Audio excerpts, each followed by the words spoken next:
Alright, so I just wanted to talk about Donald Trump and this idea of extreme vetting, and I guess the irony of it, because there's this there's this thing that's happened where everyone, well, not everyone, but a lot of people are concerned about misogyny and homophobia in society,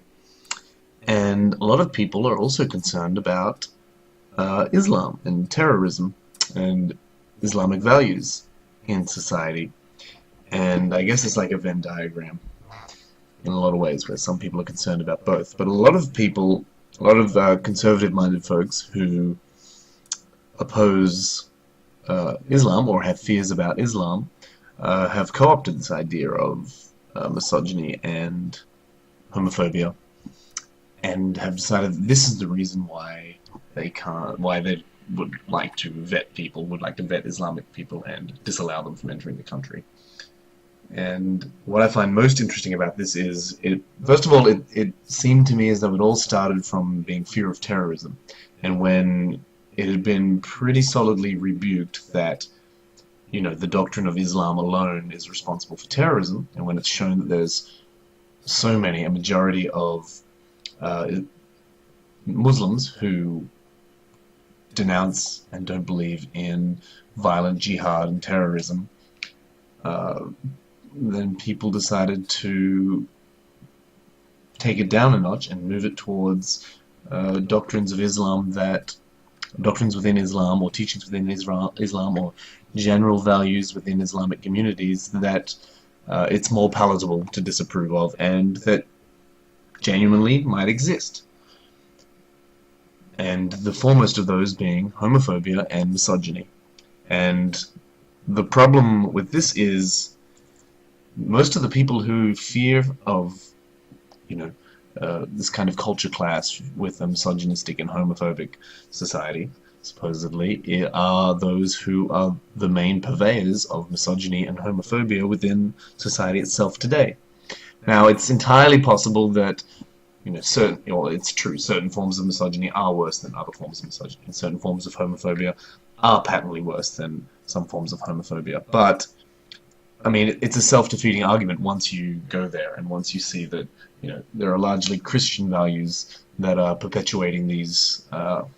despicable norms within our society today, and that these things can be uncoupled from religious doctrine. I have no doubt that religious doctrine does hold these things back, and but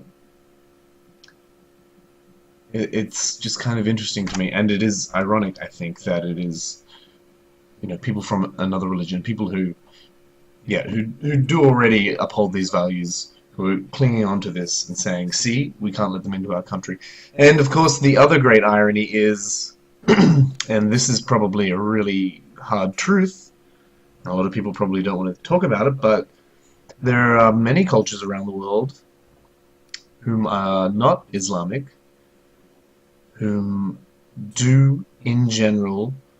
have a pervasive misogynistic and homophobic element to them that nobody's talking about disallowing from entering our country,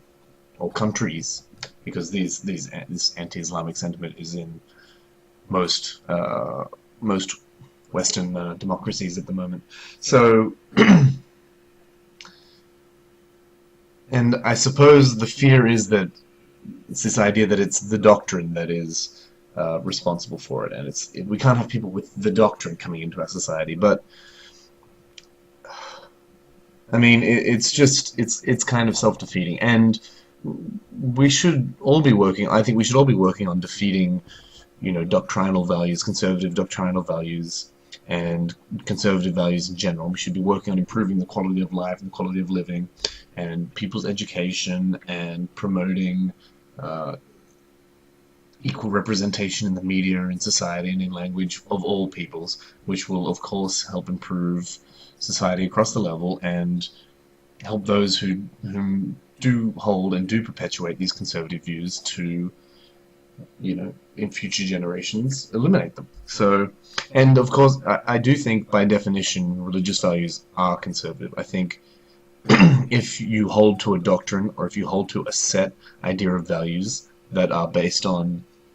exclusion of ideas rather than inclusion of ideas, then that is inherently conservative. And so I think, yes, religion is a problem, but uh, I don't think it's right to be. That's where you should be setting the line of waging war against a war of ideas against certain cultures when it's patently absurd in the face of what I've just said. So that, I suppose, is the great irony uh, of this extreme vetting. So yeah, thanks for watching.